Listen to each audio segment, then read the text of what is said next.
Hey everybody, it's another episode of the Uncanny Spirits Club Cheap Shot Challenge. And this is one I guess I'm surprised I never really did before because I kind of avoid a lot of the standard off the shelf stuff. During in the main show I've been hitting some of the standbys, like I've done Jack Daniels now and Jim Beam and some of those other folks. But I don't usually do a lot of the standards that you see on the shelf from everything else. Like I haven't done any Patron or any of any of this that I'm going to do. So here we are. We're going to do it. I picked this one. Yes, this was not picked by me, so I don't have to take any responsibility for this one if it's not great.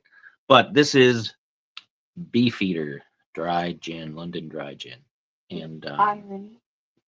this is 80 proof, so 40% alcohol by volume. It calls itself the world's most awarded gin. Ooh. So we'll have to see. Distillers of fine London dry gin at the Beefeater Distillery, Montford Place, London, Southeast 115D. Don't know what any of those numbers mean in an address because they're all European, and I am an uncultured swine. So, as they would say about us people here in the U.S. of A, um, it's imported by Pernod Ricard, USA, New York, New York. I think it's Pernod. Maybe it's Pernod. Pernod? Are you really? I don't know. It sounded French to me, and you know some smattering in French, and I don't. Uncultured, as mentioned. It's a nice enough bottle. It's got nice little grooves on the side, indented, so that you can easily carry it with you and take your sips out of it while you're walking down the London street. It's a twist cap, so we're going to twist it and twist it. And we're going to see how that goes. Smell the lemongrass. Smells like gin. Doesn't smell bad though. Smells nice and fresh. You could wash your hands with that. That does smell nice. It smells summery. Breaking from most of my usual habits, I didn't put any water in my cup of any kind. Usually I put at least a couple of drops You just to kind don't of water do down things. gin. But I'm not going to do that this time. So You we're don't just water going to. down rum. You don't. Critics. They don't like me. Anyway. Facts, not critics. But we're going to go ahead and we're going to have a try. This was $17.99 at the local grocery store. So under the $20 price point. I'm going to get a modest amount. I will take a moderate amount. It's been a day. I'm going to get you all the way up to the logo. Ooh. You lied to me. Well, I couldn't tell. It was tipsy. And we haven't been tipsy yet. All right. That looks like a decent amount of gin. So put that on there. I mean, I'm not James May or anything. That's a decent amount. Let's take another sniff here. Very much of the classic lemongrass kind of botanicals that you find in a lot of standard European gins. And I'm hopeful because it doesn't smell of lavender, and I don't like the taste of lavender. And some of them that have lemongrass also have lavender. This one doesn't smell like it, so I'm hopeful. If you remember when much earlier on in the channel, we reviewed the Def Leppard branded gin, and one of them was very lavender heavy. That was your favorite one. I liked that one better. I thought it was a bit smoother overall. I liked the lemongrass one. But so we're gonna give this a try. Let's see how it goes. This is Beefeater, long overdue, I'm sure.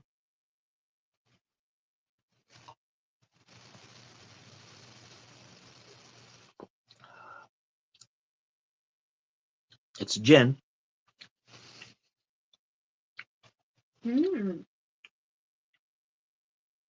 But it's not awful.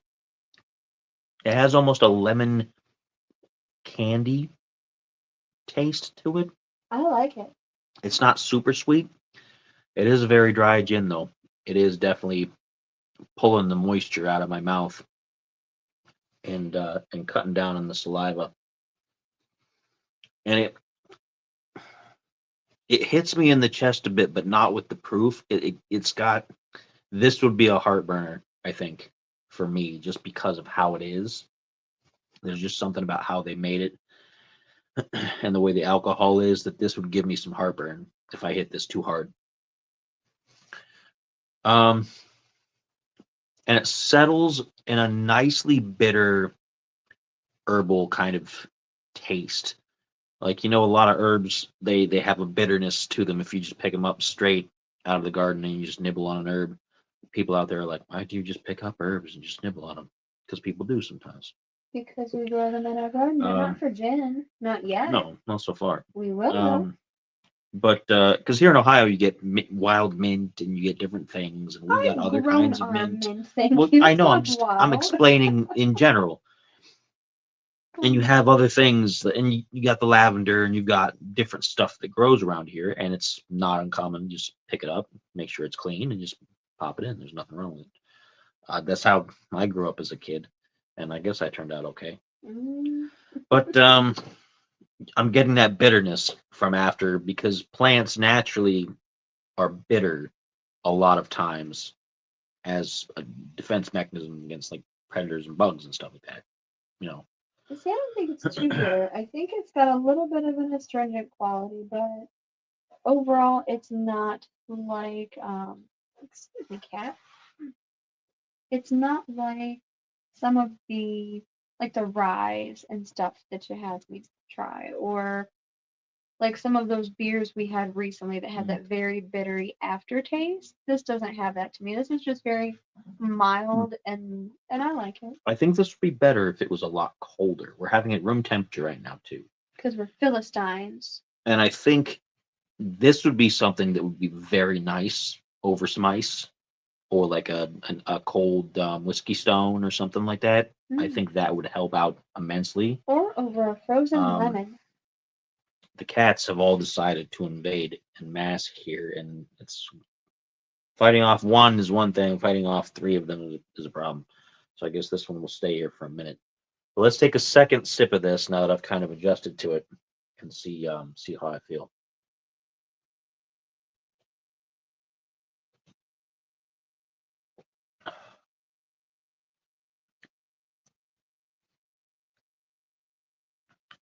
It still has that feeling in the chest for me. It's not really a burn per se, but it would give me some heartburn. Like a density, it's like sinking. Yeah, kind of, but not in the same way of some of the heavier bourbons have something similar, but not exactly.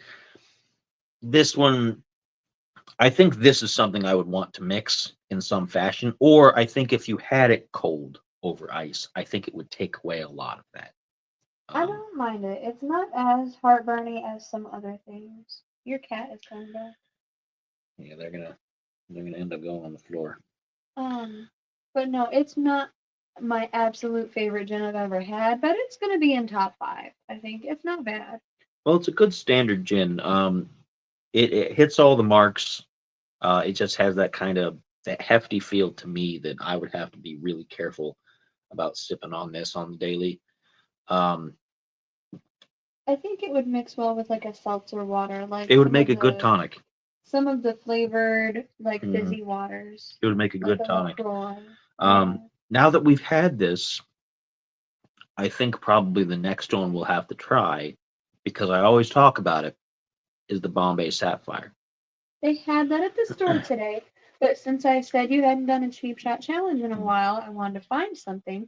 The Bombay Sapphire was next to this one on the same shelf. And it's more expensive. It was like $7 more, so it was still decently priced, but it was out of the cheap shot price range. Right. That would be a regular part of the lineup. But it'd be worth trying now that we've tried this, so we can try some of the standards.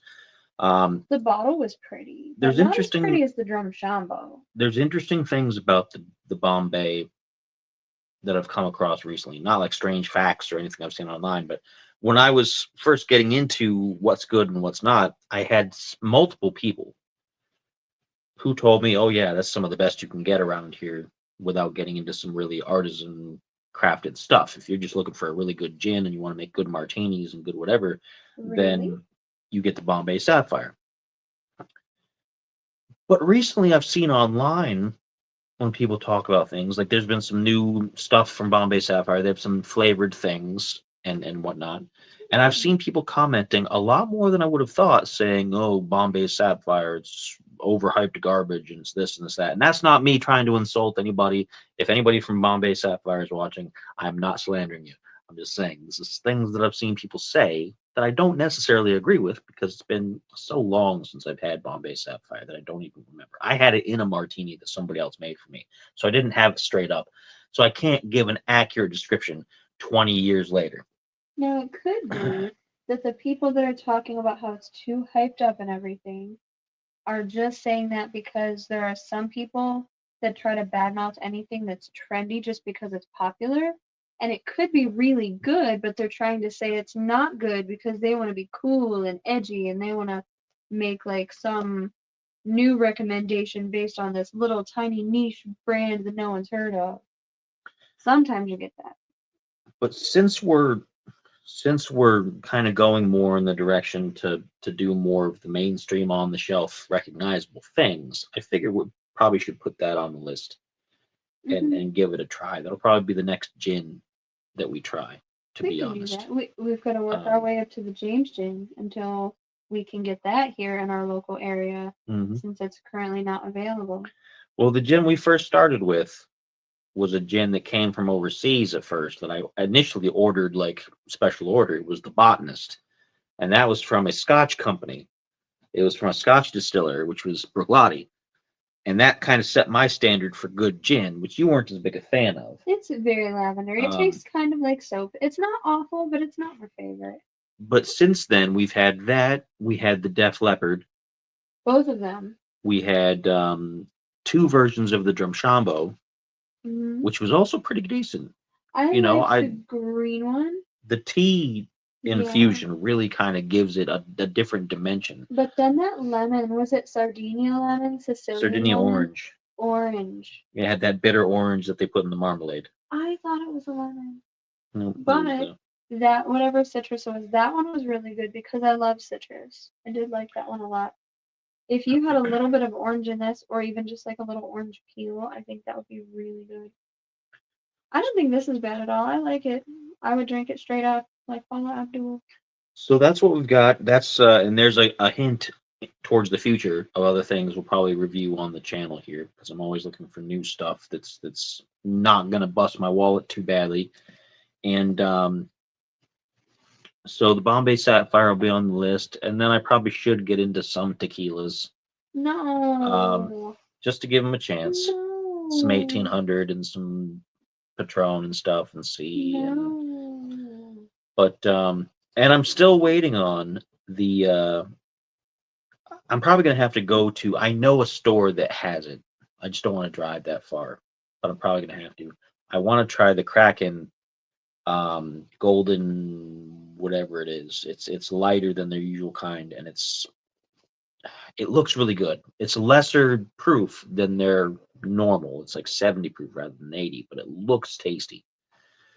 Hmm. So there's some rums on the field as well that I gotta look into. I'm trying to expand because I realize so much that 90% of everything I review Is whiskey. is whiskeys because that's what I like. It is. But So there is more out there. yes. There's a lot more out there. And eventually, if I can justify the price point, because I'm so worried that it's not going to be good that I don't want to spend the money on it. Eventually, I want to get the Saint Germain elderflower liqueur. Ooh, fancy. It's $40 a bottle. That's not that bad. For something that you don't know if you're even going to enjoy the taste of elderflower. I like elderberries. You know, I Elderberries are good. Annabelle will tell you that it is a reduced poison because elderberries, until you cook them, are poisonous. Elderflowers are probably also poisonous. The entire elder plant is poisonous, but I assume they cook the gin, right? they boil it or Well, something, yeah, or the liqueur it's or part of whatever. the distillation Yeah, process. so There's heat involved. It's a reduced poison. You're fine. But You live. that's on the list too, because that's something that for this Uncanny Earth we used to have a gag where we had Count Saint Germain, who was kind of like a mascot for a little while. If you don't know who the Count Saint Germain was, you should look him up. He was kind of a really interesting character, whether Wasn't he Rob gonna existed fight or him? not. No, I was supposed to fight a Wendigo. Oh, who was fighting Saint Germain? Nobody was the fighting Wendigo? him. Oh, No, he was just our friend, even though he's possibly not even real. But anyway, he's your imaginary friend. Where it's did on the this list. review go? It's all over the place. But that's on the list. If I can justify that, I'll probably do that with Rob because it's one of those things that we always talked about doing and we just haven't done yet because we're both kind of like, oh, what if it's not good? And then we have this whole bottle of it that we spent that money on and we don't know what to do with it. And it's a very distinct flavor. Yeah, you don't get that and then get a backup because you're spending $40 already. So you don't like want to spend that kind of money twice. And then be like, Not oh, it's these gross. days with the money Yeah. that things are, especially now with the tariffs and things going on. This is not a political thing. We're not going to talk about that kind of stuff. But a lot of our booze is imported. There's that, and then because people from like Canada and Mexico buy some of our whiskeys now, they might not, which means that the price might go up to cover the costs that they're losing. So, and again, I'm not get into politics at all. I'm not weighing in on that because this is not about that. It's just facts. It's just something that's happening right now. Yeah. And so it could impact what I can choose to pick up feasibly in the future. Mhm. So They did have some local gins that I wanted to get, but they were just out of the Cheap Shot Challenge budget. But they were made here, and I'm trying to remember the name of the distillery. But it stuck out to me. I'm like, oh, they're local here in Ohio. I want to try those gins next. So maybe we'll pick those up and the Bombay Sapphire, and we can expand our gin horizons. and there are some vodkas that are made here in Ohio Ew. that, despite the fact that I'm not big into the vodka, Why would you do that? for the people watching. I don't like the people that I put myself through the IPAs, and nothing can get worse than that. No, that one that had the chunks in it was really So bad. nothing can get worse than the IPAs. No. Anyway, we've gone on far too long. I'm sorry. And gone far afield. But that's what is upcoming to get you excited for possible things in the future. I'm excited about possible rum in the future. I tell you what. So, It's my language. until next time, as always,